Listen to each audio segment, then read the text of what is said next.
Welcome and hello and welcome and hello and welcome and hello and welcome and hello. It's Un Poco Moss, the show where we give you just a little bit more, guys. Coming for a twofer.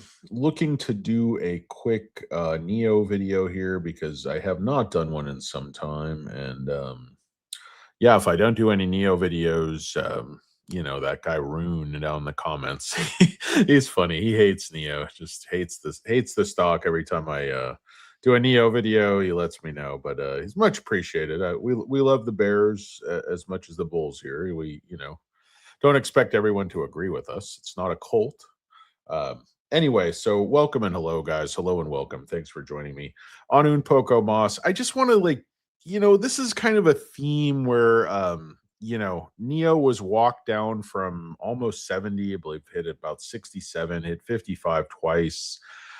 Very controlled walk down. You see to this point here at about $3.70, at which point it started to trade from, a downward trend to a basically horizontal, consolidation phase all the way over to July of 2025, where it was down around $3.40, and it actually, I think, broke down below $3 at some point here. I might be wrong about that, but anyway, it was right about $3. So I guess the $64,000 question is, is this head and shoulders, this breaking down? It looks kind of, at one point it looked like sort of an inverse head and shoulders up here, but it's so hard to apply sort of the decades old generic chart patterns with what you see going on today. In terms of retail investors trading a bunch of options, and it's just a different world. Their money is flying around, and you can see that in the short interest. I mean, there used to be like 500 million shares on loan and 200 million shares sold short. Now it's completely flipped, where there's only 75 million shares on loan and 170 million shares sold short. So you think there has to be a lot of short long activity or a lot of naked shorting. It's hard to say what's going on exactly, because I just don't have the expertise to, I don't know, dissect at that level. But one thing you do see is the recent, for the first time in a very long time, a huge spike in institutional ownership of Neo. You also see short interest sort of falling off a cliff here in the middle of December. It was 12%, and it just sort of fell overnight to 8%. You see the short score on Ortex was up to 65, which is down to 59, which is quite a change. And then the live short interest, again, you see them returning shares. So they're covering here today in the $5 area. So a lot of people think, oh, they're going to push back down to all-time lows. Doesn't make a lot of sense that the market makers who control the price would be covering their short at this level. Now, you see the walk down, and you see the stock sort of failing here a couple of times at 5, breaking through, and then this big sort of multi-layered pump and dump. It looks very similar to what happened in, I guess it would be September of 2024. You see this big move up to a very similar level from a similar base, both starting here around 366. I guess down here starts at 346, just kind of eyeballing it. But very similar move up. This is much more of an abrupt shooting star pump and dump. The whole move just takes a couple of weeks, where here the move takes a few months, and there's a lot more sustained volume. Now you see the move up the front side of the pump. There's about, there's not only triple the duration, but there's a lot more volume on a daily basis. And then as this fall peters out, which is, I think pretty clearly, not say, like, look at what happens here. You have this little algo phase of all buying here on these dailies, and then the stock just falls off a cliff from 750 down to 475 or 470 almost overnight. Does the price action reflect the fundamentals of the company? No, because for the first time, what's happening with Neo? They have a lot of momentum behind their deliveries. They have an extremely popular, very high priced, high margin vehicle in the ES8 that they're selling everyone they can make, which is exactly what you want as an automaker, because that's where you make your profits, is at the high end of these segments. And then you have the L90, extremely popular. You have more government entities coming on board, helping them build out the swap network. The big thing you don't have, the elephant in the room, is partner cars on the swap network. Now, everybody says this is coming. Everybody's been saying this is coming second half of the year. Well, got a little news for you, a little news flash. The second half of the year is over and the partner cars didn't come. They haven't really been announced, haven't been teased. In fact, you know, aside from these agreements you saw with some of the state-owned giants to be a Nio partner, Nio swap partner, a couple of years back, you basically haven't heard boo about these partner cars. And then you hear them partnering, quote unquote, with CATL on the swap. And more, it just seems like, it's really, I think the confidence I have in Neo comes a lot from the governments and foreign governments. I think see the benefits of swap. Consumers see the benefits of swap. Every stakeholder along the way, from the government to various levels of the government. I just think swaps can now. Is it possible that CATL is going to come in and scoop this and start making liquid cooled battery? What they really wanted to do was buy out Neo Power as cheap as possible when Neo was in that position of having to raise funds and having to burn cash. And that's really, there hasn't been a lot of criticism of Neo vehicles. They're very popular in China. There hasn't been much criticism of the fact of swap, in the sense that almost every customer that buys a Neo or an Onvo uses swap very regularly. It works quite well. The criticism has been the cash burn, the lack of deliveries. Kind of people don't want their cars. They have way too many SKUs, way too many vehicles. They're doing, Neo houses, Neo furniture. They're not focused, and they've started to correct, and they really have corrected a lot of these issues, and that shows up in their margins in a huge way. This is a really, really good article if you're, a Neo bull who's nursing your wounds, Asian investor. You guys probably know him on Seeking Alpha, but you're seeing a lot of things come together. Not only the revenues are increasing because obviously the deliveries are increasing, but the vehicle margin improved to almost 15%, which is, plus 4.4 percentage points quarter on quarter, outpacing EV rivals, while operating losses declined 28.3% sequentially. So the ES8, this is what I was talking about, the strong margins. Right now, Neo is trading at a forward price to sales of 0.71, well below its 5-year average, offering significant revaluation potential if fiscal year 2026 guidance is met. So what do you see on these walk downs? You see this long base being built forever. You see the stock start to move up, go down. You see a retest, but then all this positive stuff. What happened with SoFi when they made a profit? Everybody expected the stock to just explode. Didn't happen. They stepped on it. But shortly thereafter, the stock started to gain a lot more momentum and show signs of life. Is it realistic to think a company like Neo that was up at 70, walked all the way down to 3, that as they finally start to gain momentum and fulfill the promise that a lot of us have seen in the company, have seen in the battery swap technology, have seen in their engineering and their vision for a long time, as that promise starts to come to fruition, is it realistic that the stock is going to dump from 5, or it's going to base from 5 and leg up, I think, to around the 10 region? If the next ER is really, really good, you start to see some momentum in these deliveries. They're going to be bringing out the sort of supercar SUV, ET. They had the ET9, whatever it is. They have the, that sedan they're bringing out, and they sold out of those relatively quickly. Now, I think they kept production obviously low because it's a very high dollar vehicle. And I don't know if they made a lot of margins on that, because you don't usually make a lot of margin with low production. The key with the ES8, what you have there is you have the unicorn, you have the holy grail, you have, a high priced vehicle with high margins that is in high demand, that you can produce a lot of quantity at scale. And that's the key. And you produce a lot of them, the margins get even better.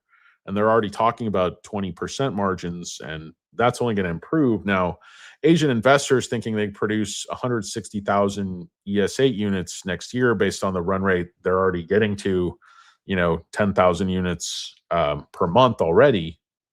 I think they could actually do quite a bit better than that. They're supposed to have 1 million units production capacity already. If this is the vehicle people want, and this is where the profits and this is where the margins are, I understand you're kind of shooting yourself in the foot in that you need more units on the road to make the battery swap system work. But let's be honest, that as a shareholder, the huge problem, with this company was the cash burn. That was the major, that they would never get there, that they couldn't achieve scale, and that they just couldn't make this work, and that shareholders are going to be diluted to death before this company ever makes $1. But you could argue the dilution has been pretty bad, and that's a fair argument. But we are where we are. I mean, you're not buying the past dilution, you're buying the share price and the market cap, obviously, today. After years of significant losses from its operating activities, electrical vehicle Nio seems to be on track to finally improve its profitability profile. Strong outlook for Q4 generated upside momentum in its vehicle margins. As you can see, previous rated Nio a strong buy throughout 2025, like the momentum. Nio has been successful in further reducing its operating losses amid lower operating expenses, production efficiencies. New models like the ES8 are also promising, seeing stellar product adoption, and could make positive margin contribution in 2026. Strong results given by non-Nio brand deliveries. So they were selling a lot of Envos, and then just recently they've been selling a lot more ES8. So it's a great mix. The L90 is still a profitable vehicle, but the ES8 is even far more profitable. And Firefly is very steady, but obviously that's not, doesn't have the margins, not contributing anything to swap. It's kind of a bit of an orphan in terms of the Nio family. But you can see XPeng has been growing quite fast, Li going the other direction, Nio kind of sitting in the middle. If we look at the breakdown of model deliveries for Nio, we can see that the EV companies started to deliver more Envo vehicles and Nio brand deliveries in the third quarter, trend that continue all the way to October. In November, Nio delivered 36,000 vehicles, and the EV company has been a steady ramp sales on Nio brand. Let's see here. Anyway, Nio has upside momentum and margins. Li Auto recorded a margin drop of 4% in Q-on-Q to 15%. Li Mega recall issues. Nio actually grew its margins to close 14.7%, increase 4. XPeng's vehicle margins fell 1% to 13.1 during the third quarter, which means Nio was the only company in the EV industry startup group that managed to grow its vehicle margins on a sequential basis. In the third quarter, Nio now has the second highest vehicle margin in the industry group as well, narrowing the gap with Li Auto. However, the margin drop for Li Auto Q3 25 is likely temporary nature only, as the EV maker has to deal with higher recall-related warranty costs. This means soon that Li Auto will have resolved its recall problems. The EV company should be able to see upward bounce margins of 19%. What stood out from Nio's earnings report as the third quarter was that the EV company drastically lowered its losses due to improving margins, higher deliveries, supply chain optimizations, and growing operating efficiencies, as shown by falling operating expenses minus 10% year on year. Nio's operating loss declined 28.3% quarter over quarter and came in at 3.5 billion Chinese yuan, or $495 million. It's very, very critical.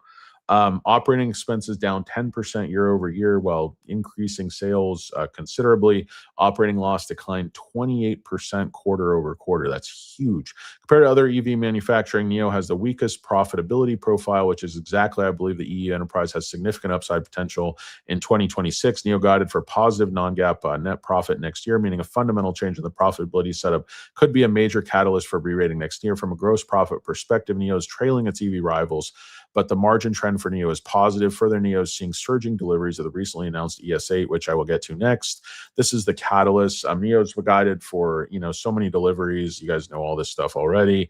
Guidance Q4 120 to 125, so that would be year-on-year growth 65 to 71%, which would be very, very bullish. I think even though they were looking at 150,000, so it's reduced guidance. So obviously that part is bearish. Nio is seeing strong delivery and sales momentum to EV vehicles, L90 and the ES8. I talked about this. ES8 full-size luxury vehicle, 10,600 units, 29% of the delivery share, 59% month-on-month growth. In fact, ES8 deliveries surging to such an extent that EV is one of the fastest selling vehicles in the Chinese market, according to Global China EV. Nio sold 20,000 ES8 vehicles in just 70 days after launch. I estimate that they could sell 160 to 180,000 ES8 vehicles 2026. Reasonable assumption. Scale deliveries 10,000 at this point. Expect Nio to deliver 500,000 EV vehicles, which implies a delivery share ES8 could grow 34 to 35% which is great for margins, great for profit, which will be really good for shareholders. Also operating cash flows and such. Further, the ES8 is a high-priced EV price tag of 58,000. Higher delivery and sales share of ES8 could positive margin impact on Nio in 2026 and support strong current vehicle margin trend. Nio is still trading well below historical valuation. Nio's strong Q3 earnings release has not had a positive effect on the shares. Obviously, it's gone the other way. I mean, from 8, they went up as high as 8. They've retraced like 40% off of that level. Again, into pause. That's what I look for, is a divergence between the price action and sort of the fundamental direction of the company. I see a company that had a lot of problems, bottomed out, righted the ship. Now really things are, hitting on all cylinders. They're going in a very positive direction, but you see the share price dropping like a stone. And I think that's where the opportunity lies, is in that, divergence, if you will. Broke all these flashing targets and indicators. That mean I don't know, Anthony. I never want to say Nio is going to moon, because they really step on this thing like, my testicles in a ballroom dancing class. Hanging a little on the low side. What's up, Emeruso215? Merry Christmas to you as well. I am definitely not on any wham fat guy. Saw something about CATL, HGV truck, battery swap. Everything about CATL and battery swap worries the hell out of me. Everything. I don't trust CATL as far as I can throw them, and that's not very far with my back problems. Hello and welcome, Carl C. Mark, SB57 to the moon with Nio and SoFi. Danny, I hope so. SB5087. Your lips to God's ears. What are you, a Senate bill? What are you looking to protect some endangered species? Named yourself after a Senate bill. State Senate. Been Rockaway. I'm a representative from Rockaway. No, I'm not on any drugs. This is just me. So anyway, currently shares of Nio are trading at a forward price to revenue of 0.71, which makes Nio's revenue potential about as cheap as Li Auto's. XPeng is the highest priced EV right now at price to sales of 1.18. The average price to sale ratio is 0.9. Historically, 5-year price to ratio for Nio is 1.8x. Well, there's no guarantee, and there's 0.7. Historically, 1.8. Now, that was disconnected too, kind of the wrong way. But the pendulum swings too far. It shouldn't have been a $66 stock, but it shouldn't be a $5 stock right now with everything trending in the right direction. Well, there's no guarantee that Nio will revalue its historical price sales ratio. I believe the odds of this happening have dramatically improved after the firm earnings report in the third quarter. Assuming that Nio could revalue the historical price sales ratio on the back of strong profitability improvements, lower operating expenses, and surging deliveries driven by Envo, Firefly, Nio's ES8, I see the fair value neighborhood of $13 a share for Nio, implying 159% upside revaluation potential. Goes into the risks, further slowing momentum, L90, change in profitability guidance, etc. China's subsidies, such as 100% tax exemption, total amount being capped at $4,100. These subsidies are set to be reduced 50% next year and could boost short-term sales momentum for Nio. The longer-term Nio, now their Nio factory will have to compete off their unique value proposition, which I think plays right into Nio's hands, because they are one of the only EVs with an actual, real, unique value proposition. In terms of battery swap. Otherwise, the rest of them are pretty much the same. It comes down to like styling, technical stuff, but really they all charge quickly. They all do this, they all do that. Nio's really the only unique game in town. Nio reported better than expected earnings for its third quarter. Enterprise saw a ton of momentum in core business, including soaring deliveries, reduction in operating losses. The vehicle margin trend is also highly positive, and skyrocketing ES8 deliveries are positive for the EV enterprise as well, especially as the company has now ramped deliveries more than 10,000 units per month. This sets Nio up for a serious scaling of deliveries in 2026. Further, Nio continues most compelling Q4 delivery guidance, Investors are certainly seeking profitable growth. It's a question, will they be able to deliver this in an incredibly competitive market? This makes Nio a strong rebound candidate. In my opinion, I see a ton of upside revaluation potential, and the company executes on its guidance for fiscal year 2026. And of course, that's my dream as well, that they execute, that this, finally starts scaling. Battery swap obviously becoming profitable. Neo Power. Um, it can happen. It's just going a lot slower than we like. I think most of us several years ago would have sworn there would be partner cars on the road by now. But what do you see is CATL announcing so many cars and Neo announcing Bubkus. So I don't know, guys. I'm cautiously, you know, optimistic, I guess you could say. Um, Saw something about Danny Boy on that wham wham. No, double digits 2026. I like the stock to trade, I think the stock honestly wants to trade kind of in this level, sevens for a minute, and then I think it wants to go to bounce off resistance around 20. But obviously that's, total pipe dream. Got a long way to go. Got to break through, got to basically break through this 750 area. And then if we're lucky, try to toy around with, 970. Then you got to mess with 1225. I mean, there's a lot of funky little turd-like resistance in this turd. What's going on, Billy Jack? Merry Christmas, buddy. Hope you had a great one. What's going on, dude ass face? Hope it's a good one. Abu Ram H6Z. It should be in the double digits, definitely. Obviously, that's a double up from here, but I think when these stocks are suppressed, like everyone, when SoFi was sitting at 7, they thought I was crazy, saying like 14, and then all of a sudden the stock's up at 20, and then 25 and 32. So, Billy Jack still in favor of large women, which I think we could have all, inferred based on his comments last week. But thanks, Billy Jack. Guys, I got to go. I got a bunch of stuff to do, and I have to go to the bathroom. But I just wanted to touch Neo. Un poco más, guys. Peace. I'm out.